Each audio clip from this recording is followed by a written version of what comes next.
the level of preparation allows you to go off script, right? So if you're going to be doing the pitching and catching, it's not possible if you're having to like sort of process what they're doing in real time. You have to walk in with just that wealth of knowledge. And it's not just people. You use it to great effect with people. That's very, very clear.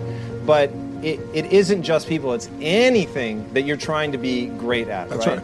To go in and just put an inhuman level of dedication. It's about not being an effing dabbler. I can't stand it. We live in a culture where most people are dabblers today, because today, if you ask me, what does it take to be happy, and give it you one word: progress. Progress equals happiness. When you're making progress in your body, even if you're not there yet, you feel good. You achieve your goal and you just sit around, you're not happy. We gotta grow, we gotta make progress. It's easy to make progress in the beginning of something.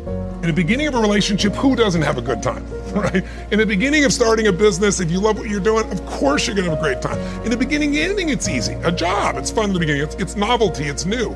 Mastery is when you've worked, in the beginning, learning a sport. How fast do you learn tennis? I mean, just like zooms up here. You didn't know anything, you thought love, was an emotion, you find out it's a score, You go like this, but then you hit this plateau. And most people hit that plateau, they go, wrong job, wrong relationship, wrong business, because it's not instantly fulfilling them. But the people that go, I'm gonna fight through and go deep, I'm gonna find a way to break through, I'm gonna find a way to learn and know more about this, any human alive, so that I can help as many human beings as possible, and it won't be bullshit, it's because I've lived it.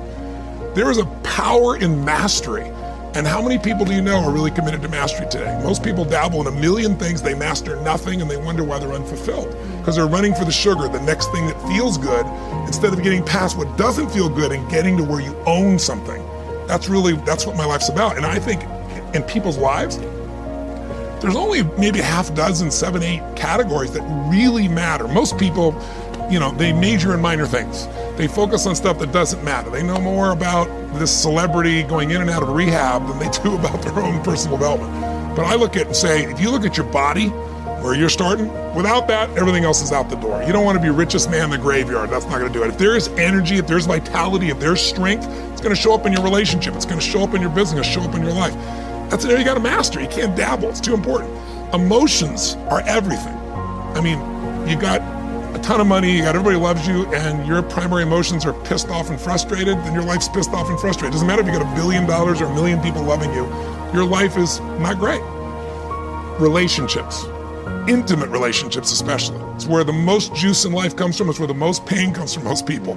It's worth mastering instead of dabbling. Really looking at what are you gonna do with your time?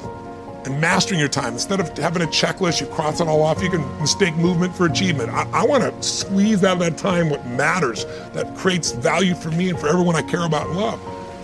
What about your career or your business and the mastery of that instead of dabbling? Most businesses are dabblers. That's why they don't make it. 96%, any 10-year period of time, 4% make it. That doesn't even mean they're profitable.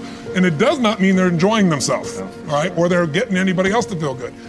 Really mastering money, so that it's not a question in your life. You can do and be and give and share as much as you want. And you're not stressed about it. You live in a place of abundance. And then spiritually, really, I think, I don't tell people what to believe spiritually, but I believe that ultimately, whatever you believe, you got to live it, and it should lead to growing and giving. If you're growing, you feel alive. If you're giving, you feel 10 times more alive. And I think if someone can celebrate and give, then that's spiritual state. So to me, those are the areas I look at mastering.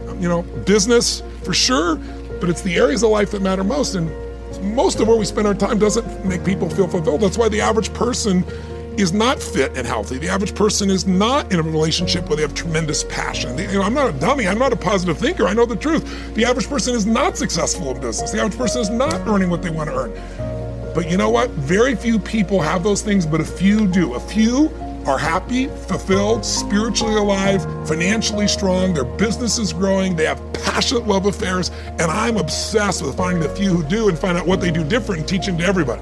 Learning it for myself and teaching everybody else.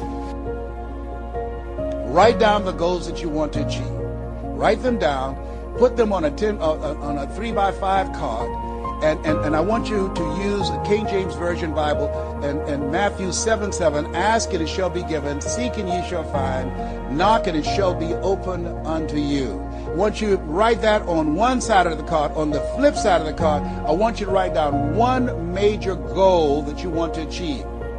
and you want to read that 3 times a day. 3 times a day. What are you doing? You're hypnotizing yourself, and you're dehypnotizing yourself. What you're doing is you are dispelling the myths and all of the spells that you're living under. I think that a poverty mindset is a spell. I think that people go so far, and because they're mesmerized by life, they unconsciously stop. And you have to break that spell by constant attention. So on one side you read your goal, that one major goal, 3 times a day. Then the flip side, you flip that scripture over. Ask and it shall be given. Seek and ye shall find. Knock and it shall be given unto you. As you read that every day, 3 times a day, I can tell you, amazing things, breakthroughs will happen for you. Now, we're going to take a break right now, and I want you to take the time to think about this one thing. What is it that you're going to do differently? Because in order to do something you've never done, you've got to become someone you've never been. You've got to be willing to give up who you have been to give birth to who you can become. I want you to take the time and write down one radical change that you're going to make about you, and you know if you do that, your life will never be the same again. Because results is the name of the game. There's no purpose in learning just for learning's sake. Wisdom and faith, as powerful as those components are, serve no useful purpose unless they are deposited. So make a note of the word, deposited. Wisdom and faith deposited into activity. Wisdom and faith put to work now produces a hotel, produces a salt vaccine, produces a city, produces an institution of learning, produces a career, produces a relationship, right? Ideas and faith, believing that it's possible, that ideas can work miracles, now put to work. The problem is not lack of information. The problem is simply we don't do the information that's been handed to us. Simple stuff. An apple a day keeps the doctor away. Anybody can do it. But what's easy to do is easy not to do. Or the guy messed up the saying. Guy says a Hershey bar a day. You say, no, you've been watching too much television. It's not Hershey bar, it's what? Apple. And if you lack the refined intelligence and you go for the Hershey bar instead of the apple, then you've got to put up with your own poor health. It's nobody's fault but your own. A few basics you won't practice, a few ideals you won't let them serve you, then you got to put up with your own empty bank account, empty heart, empty soul, not enough vitality, not enough health. I'm telling you, anybody that wants to can rearrange all of that. And here's where life change starts. For your notes, I can't give it to you in any simple form. Here it is. It starts with an apple. Where else would you start if you wanted to improve your life?